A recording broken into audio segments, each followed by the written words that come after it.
Lundi 9 septembre, pause Conte de la Brume. Intellectuelle, pas craft, parce que je suis quand même venue coudre. Je suis en train de faire un aori, donc je suis venue l'assembler, les tout découper ou presque. Mes pauses comptent parce que j'ai un petit coup de mou, un petit coup de ras-le-bol, mais c'est logique, puisque j'y suis, comme je l'ai dit dans le dernier vlog, non-stop depuis... depuis qu'on a relancé, ça a commencé par site internet, note d'attention, machin, truc, enfin bref, ça ne s'arrête plus. Et je sature un petit peu, et je pense qu'au lieu de forcer et d'être... voilà, ce serait contre-productif de continuer à forcer. Du coup, je fais une petite pause au moins aujourd'hui, et peut-être demain, pour mieux repartir.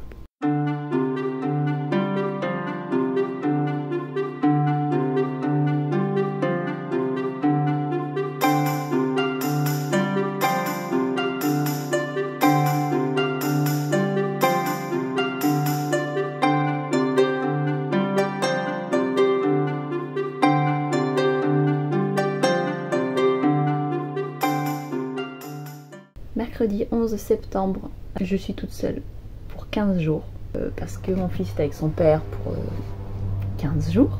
Ça doit faire au-delà même de mon fils qui n'est pas là. Je pense que ça fait 12 ans que je ne me suis pas retrouvée toute seule dans une maison vide, voire plus, parce qu'avant j'étais en coloc. Pas de mec, pas de coloc, pas de chien, pas de chat, pas d'enfant. Et je pense que ça fait 13 ans, 14, un truc comme ça. Ça fait longtemps. J'ai des tonnes de choses à faire, j'ai des tonnes d'idées de ce que je vais faire. Je vais notamment écrire beaucoup, tant que mes doigts et mes poignets tiendront, parce qu'en ce moment c'est en semi-inflammation, ça va, ça passe.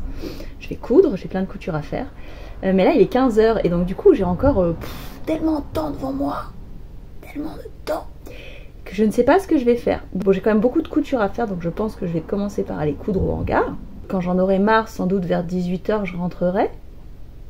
Et j'aurai encore tellement de temps devant moi. Je vais écrire, ça tombe bien, puisque du coup, j'ai commencé à reprendre le tome 2 d'Héritage des Yokai. Parce que les Contes de la Brume, ça va bien, c'est cool, mais c'est pas le seul projet. Et l'Héritage des Yokai, j'ai vraiment envie qu'il sorte, quoi. Donc, voilà.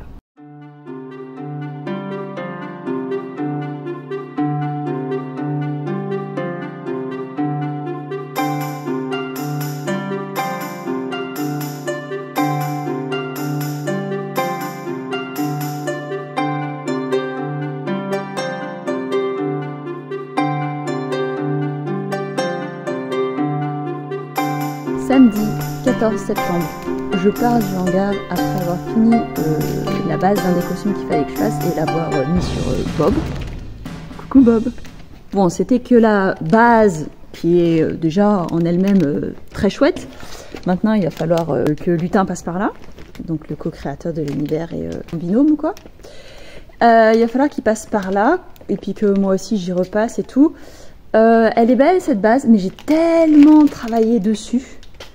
Que maintenant que je l'ai mise sur Bob, je la trouve tellement pas ouf, c'est déprimant.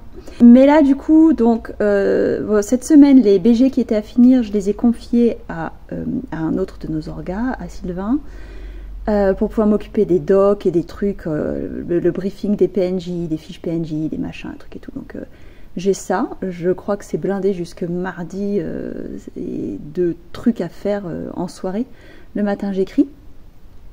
J'ai commencé à créer l'Héritage des Yokai, le tome 2, ça y est. J'ai commencé par la partie de Takeshi parce que c'était un petit peu plus simple et à la fois il fallait la démêler, donc c'était pas plus simple, mais c'était plus simple quand même, enfin bref.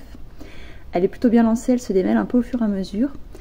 Et un petit peu le tome 2 des Contes de la Brume aussi, que j'aimerais bien finir. Mon objectif c'est de les finir tous les deux pour mi-novembre, fin novembre. Comme ça, vous voyez, j'ai 2 tomes 2 qui sont prêts, où il n'y a plus qu'à faire le travail éditorial dessus, et pendant que je fais le travail éditorial sur ceux-là, j'enchaîne avec le tome 2 de Enquête de sorcellerie, ou le tome 3 d'un des autres, parce qu'Enquête de sorcellerie, l'enquête elle se termine en fait, donc la suite est moins attendue.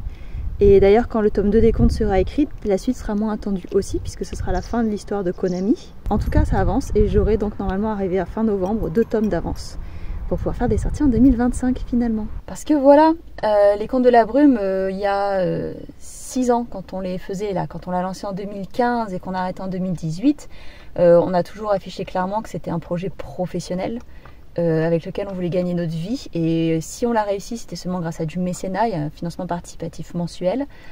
Là, actuellement, on ne le relance pas, ce financement participatif, parce que plein de raisons. Et n'empêche que du coup, on continue à avoir le réflexe de le gérer de cette manière très pro. Je dis clairement, je vais bosser, c'est mon taf, c'est mon travail.